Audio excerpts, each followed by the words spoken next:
lovelies, my name's Lizzie and welcome to a beginner's guide to D&D. As you can probably tell, I'm a bit of a nerd and I've been playing D&D for a while now. So this series is designed to help new players get set up to play D&D. If you've clicked on this video, then you probably have some idea of what D&D is, but at its most basic, it is collaborative interactive storytelling. Now, I'm both a DM, which I will explain later, don't worry, and a player myself. And I've been playing consistently for about 6 years, although my first D&D experience was much earlier than that. When I was about 11, the primary school teacher that I had, and that's elementary school for you non-Brits, ran a series of D&D games for our class, and he split us off into groups that he chose. Now, it was either 3.5 or 4th edition. I can't really remember which. It's been about 20 years, though, since that happened. So I think it's more than fair that I don't really remember. So the edition that I'm going to talk about is 5th edition. And that's what I'm currently playing and running for my players. So it's the one that I know best. This video is going to be a little bit longer than the others in the series, but I will try and keep it as short as possible. Now, I will be doing a section of this series specifically for players, and I will also be doing a section specifically for DMs. And again, that is coming, don't worry. So I do have plenty of stories from the games that I've played, and as well as the ones that I've run. I will try and avoid putting them in these videos too much, just because I know sometimes it can be a bit off-putting. Now, if you do want to hear those stories, then please feel free to drop me a comment below, and I can look into doing another series with those stories in it. Now, this video is about the equipment that you need to start playing, and that's why this is a bit of a longer one, because there is quite a bit to sort of talk about, and I've split this into 3 different categories just to sort of help. So there's the need to have, which are your essential things. You've got the pretty cool to have, and then you also have the bonus stuff. Now, don't worry if you don't have anything from the bonus stuff category. As long as you have the stuff from the need to have, so the essentials, you're good to go. Now, for anything that's on the pretty cool to have and the bonus stuff lists, and I will be putting images up of anything that I don't have, because there is a lot of stuff that is related to Dungeons and Dragons, and I don't have everything. I personally don't know anyone that has everything. So I will be putting pictures up just so you can see what they look like. So I think it's probably time that we get started. So first up in the need to have list is a group. Like I said earlier, D&D is collaborative storytelling, so having a group is essential. Of the people within that group, one of them will be your dungeon master. Now, that's also sometimes called a game master, and those titles get shortened to DM and GM respectively. Now, a DM is the one who runs the game. They might have created their own world for this. They might be running a game in an official campaign setting, but they're a little bit like a referee, if you will, when it comes to the players and the rules.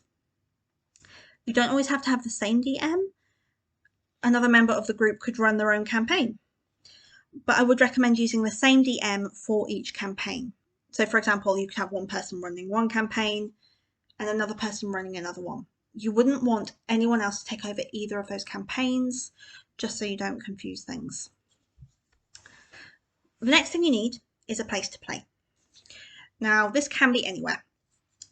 One of the groups that I've played in that it was playing a long-term game, we started off playing in a room at our university. And then when we left university, we moved on to playing at our kitchen table. Then we've also played sessions in our old living room, where the only table we had was actually quite a small one, and the DM had to use that. So the rest of us were sat on the floor playing. So it can be literally anywhere, especially if you're playing online. using tabletop simulators such as Foundry or Roll20, something I would definitely recommend if you're playing online. Now, we've played in our bedrooms like that because we will play online sometimes. And I'll go into online versus in-person play in a different video.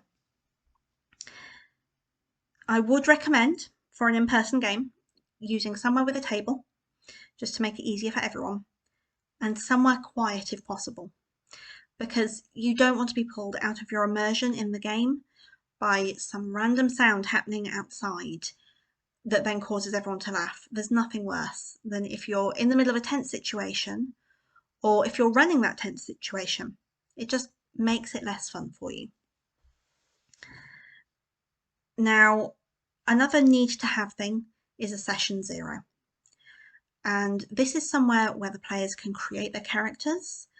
They can talk to the DM about the campaign setting, about some of the themes in the campaign. For example, if there's going to be anything problematic for them. You can also talk about any homebrew rules that the DM might be wanting to implement. Not something I would recommend for new DMs, just so you don't muddy the waters too much.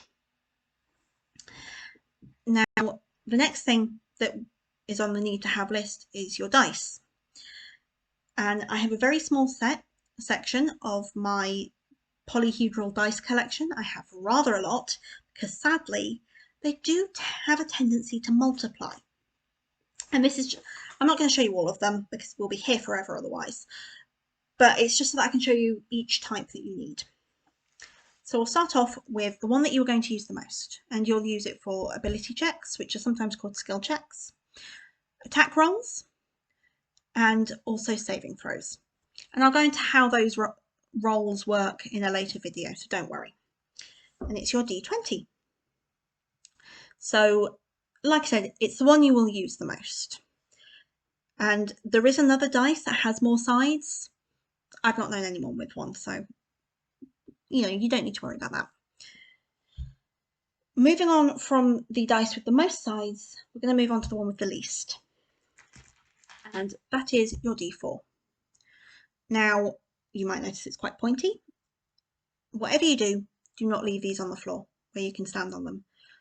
Trust me, and I'm speaking from experience here, where I've stood on my metal ones, they are painful, worse than Lego. You will use this for healing spells. You will also use it for damage from certain weapons. The next dice is one that everybody's going to recognise, and it's your D6.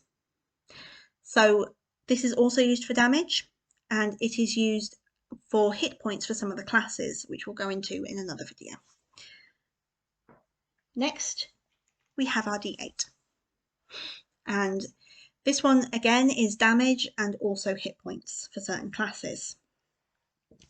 I'm going to show you two at once now, and you'll see why when you see them. So we have two 10-sided dice.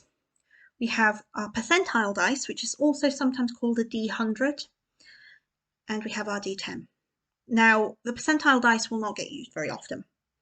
There's certain class abilities that will use it. Generally, it doesn't get used a lot. So you can use it as an extra D10 if you'd like to. You just need to remember, take off the extra 0. And then your D10 is used for damage. It's also used for hit points for some of your classes. And the next thing we have is our D12. This is big damage. There's only a few weapons that actually use a D12. And that's ones where you're likely to use them if you're the character that is using as much damage as possible. It might be one that is also used for some of the classes for their hit points. I can't remember off the top of my head. There's a lot of rules in the game that you don't necessarily need to have memorised. You just need to remember certain things for your player character or for other things that you're doing. But I will look that up and get back to you in the episode that I'm going to do on creating a character. So I'm going to pop my dice away and go into the next set of things, which is the books. Now, there's only a few books that are essential, so there's not lots of them. We're going to start with the one that is what I would say essential for everybody, and that is the Player's Handbook. For playing D&D, this is your Bible. It's got the races, it's got the classes at a base level, it's got backgrounds, it's got rules in here, and it also has spells for when you have a spellcaster.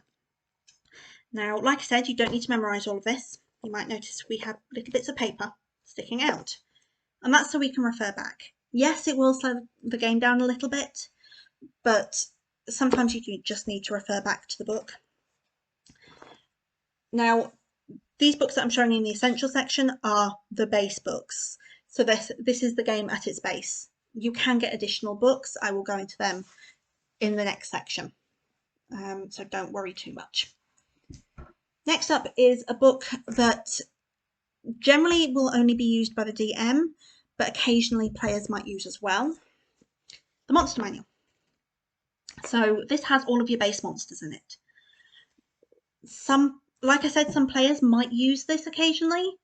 There are certain spells that can turn you into a monster. There are a beast. There's certain spells and abilities where the player can actually turn into an animal. There's all sorts of different things. So sometimes this does get used.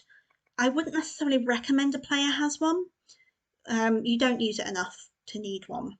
The only reason I've got one as a player is I'm also a DM. And we have 2 copies of this in our house because there's 2 DMs. The next book is one that is purely for Dungeon Masters, and it's the Dungeon Master's Guide. Again, as a DM, it is your Bible. It's got things on world building if you want to create your own world. It's got treasure in there that you can use to reward your players. It's got how to create a non-player character. It's got so much information in here. It can be really, really useful. And again, it is only for DMs necessarily.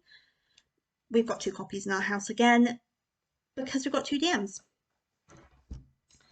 And next up, we have our DM screen. So I'm not going to unfold it all because it is huge, but it's got all sorts of useful things in it. So useful bits of information that will be from the rules in the DMG, which is the Dungeon Master's Guide.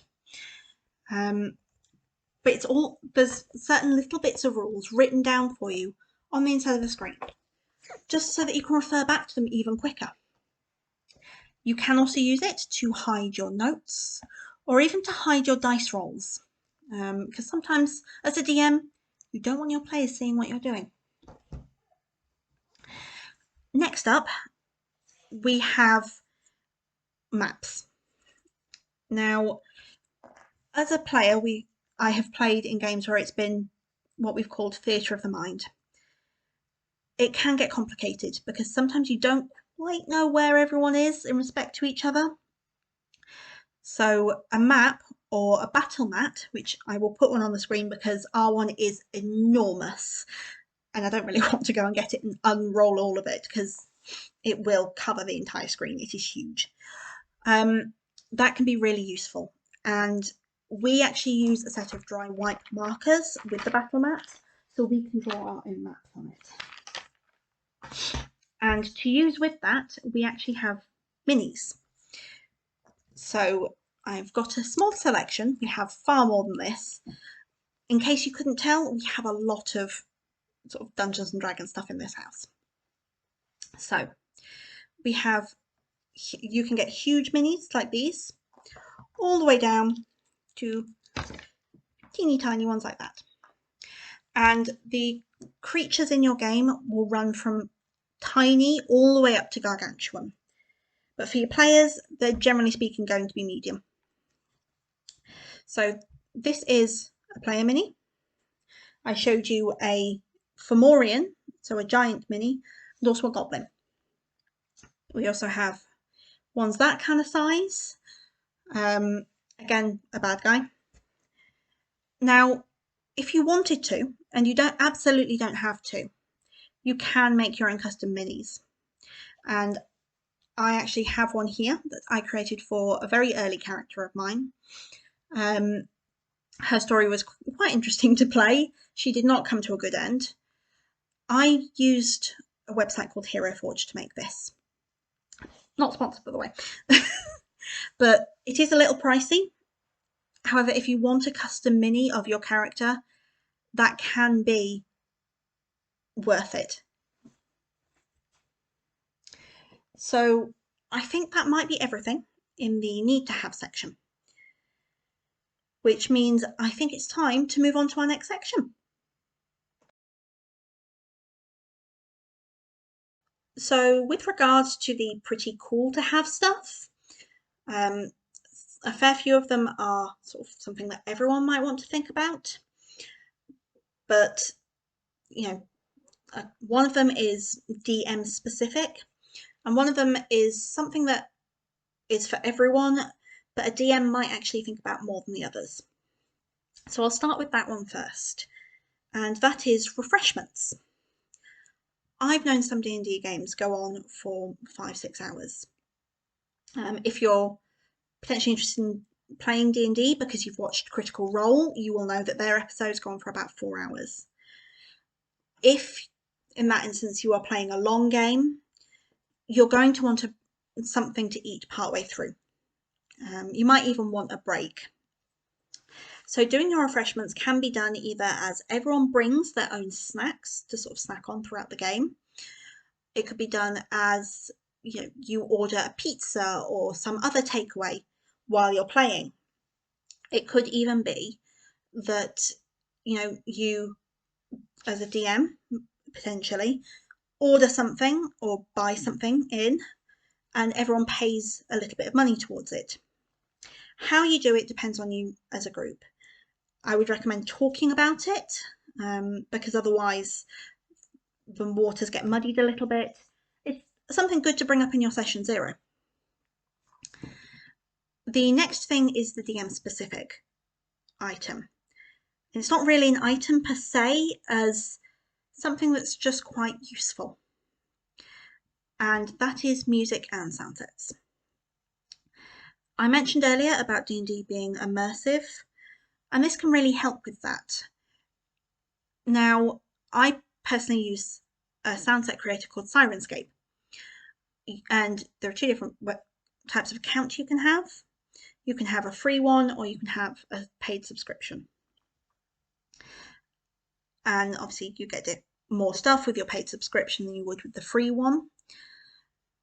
Depending on whether or not you're playing a homebrew world, so you've created your own world, or you're playing an official campaign setting, you might be able to find pre-created sound sets that will apply. So it can be incredibly useful. Now, next on the list is a dice tray. And it's one of the few sets of dice accessories that I'm putting in the pretty cool to have section.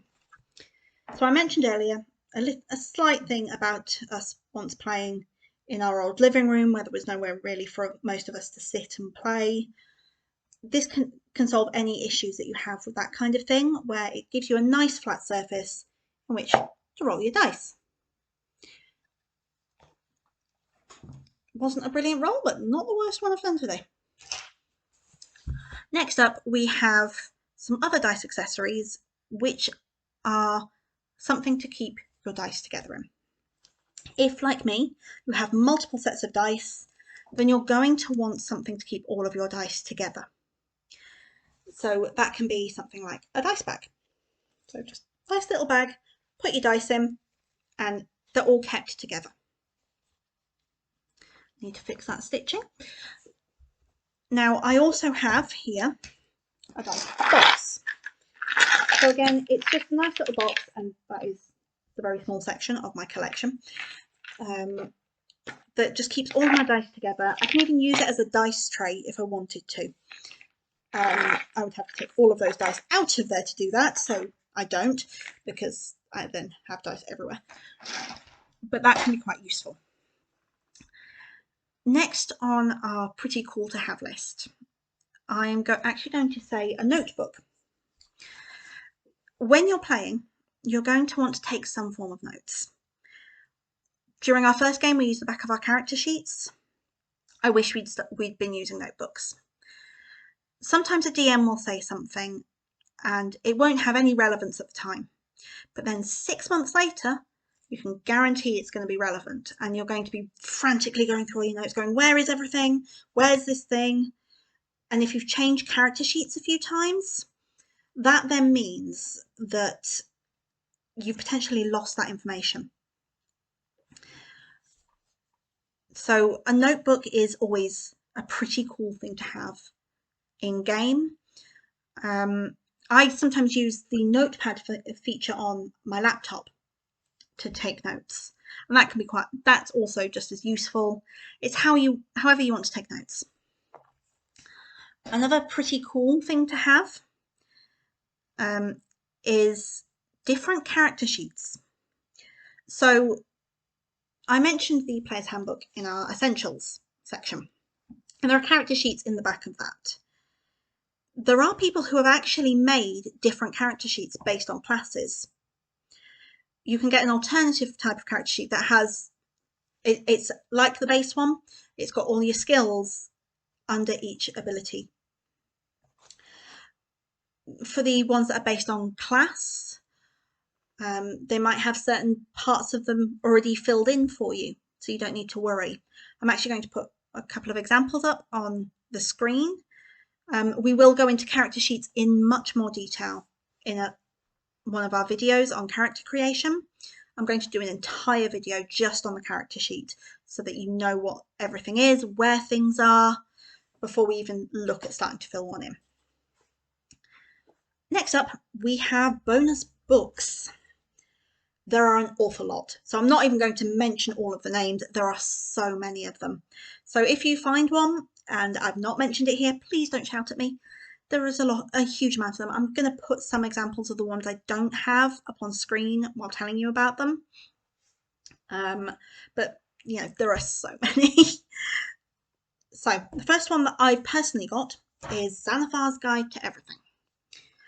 So I keep talking about classes, and that's sort of the type of character that you're playing, not necessarily your character's race, but what they do as an adventurer.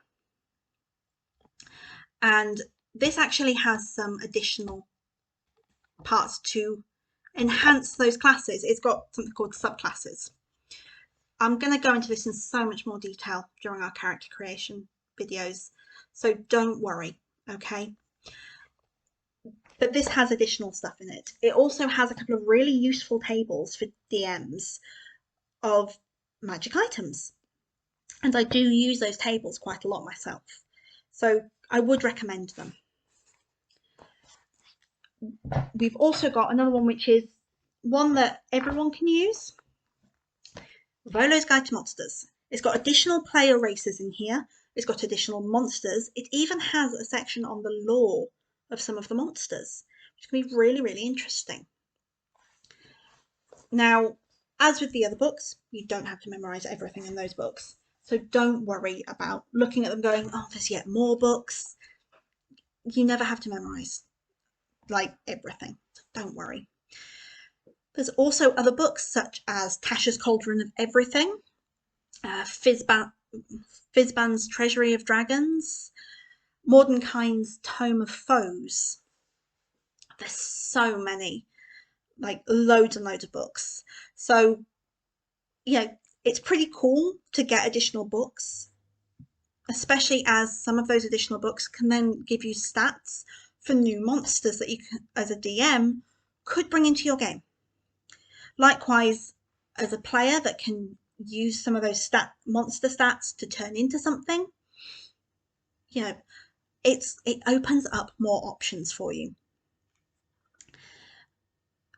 Now, I believe that's everything in the pretty cool to have list.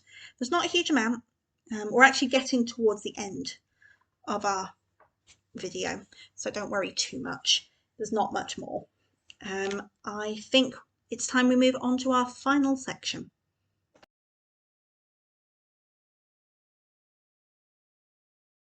Our final section is the bonus section. So these are things that you don't need to have at all, but they can just occasionally add something a little bit extra to your game.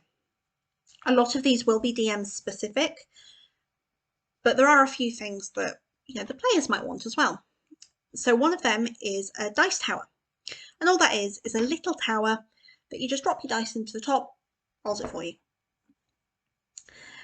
Another one of them is a dice jail. So I mentioned earlier about a roll that I made that wasn't the worst that I'd done today, but wasn't great.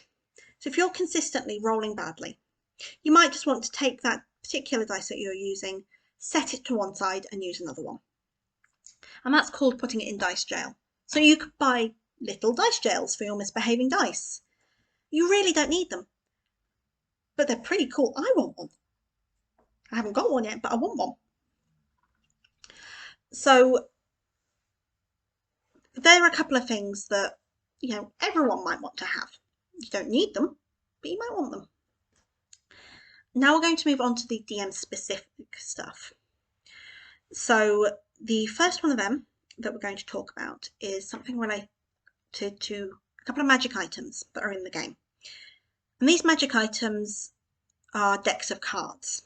Now you absolutely can just use a regular deck of cards. They actually tell you what the things are in the Dungeon Master's Guide if you want to use a regular deck of cards. But you can get decks of cards themed around them. So you have the deck of illusions and the deck of many things. And all they are is a deck of cards that has the picture and name of the type of card. And you'd still need the Dungeon Master's Guide for what each one means, but it's just a little something extra.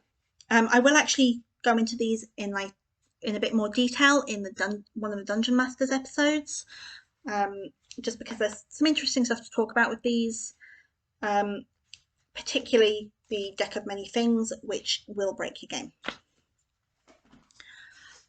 So another thing that is a bonus that you don't need to have is actual treasure. Now, I mentioned earlier when talking about the Dungeon Master's Guide that your players can get treasure. I have actually gone and bought some little fake coins so that when my players find treasure, I can give them something. You don't have to do that. And a lot of players aren't going to expect that. So it's just a little something extra, which I think they'll find really cool and will just up their enthusiasm. Another thing, which is among this bonus category, is something that I didn't think about until recently. And it is something that I wish I'd thought about before. You can get scented candles and scented wax melts themed around places and things that you might find in your Dungeons & Dragons game. So I have actually bought some from a company that I found on Etsy, and I'm going to throw some love their way. It's not sponsored, but I'm throwing love their way because they were really nice when I dealt with them, and I'm so excited to use them in our game. And they're called Into the Realm Candles, and like I said, they're on Etsy. Now, the way this is going to work is my players are going to hear sounds associated with an ocean voyage, and then they're going to smell that smell that's also associated with that. And hopefully it'll mean it's going to reinforce where they are and what they're doing. And for that, I've got a little, it's called an oil burner, but all it is my version is a skull, because I thought that's pretty cool. Also, massive nerd. So this little skull with a dip in the top, where you put the wax melt and then a lit tea light underneath, and that then melts the wax, and then the scent goes throughout the room. Again, it's a little bonus. You don't have to have them, but hopefully it's going to increase immersion in the game. Now, another thing that is on sort of the bonus list that you absolutely do not have to have is that paid subscription to a sound set creator. For a lot of them, you can just use the basic stuff for free. If you want to get a paid subscription, that then just means you've got a little something extra. Now, another thing among sort of the bonuses is something I'm not going to bring my version out of, and that is a DM box. And all it is a little box just to put my DM stuff in, and it keeps everything all together and makes it just a little bit easier to keep track of everything. The final thing in our bonus category would be things to add to your map. So you can buy buildings, you can buy little models of trees, you can buy things to put on your map that will give it a bit of a 3D effect and just help players get some idea of where things are and sort of the lines of sight. And as part of that, you can also get little rings or things that will show the different conditions that your players might be affected by, so like charm or intoxication or poisoned, blinded, all sorts. And you can also get templates for spells. So you can get a cone shape, you can get a circular shape that is a specific radius, you can get cubes. I'm so sorry, I nearly sneezed there. So you can get all sorts that are just printed and will just add that little extra thing to your game. So that is the final thing in our bonus category. I think it's time we sort of moved on to finishing everything off, because this video is longer than I wanted it to be. So moving on to the next point of where to find all this stuff.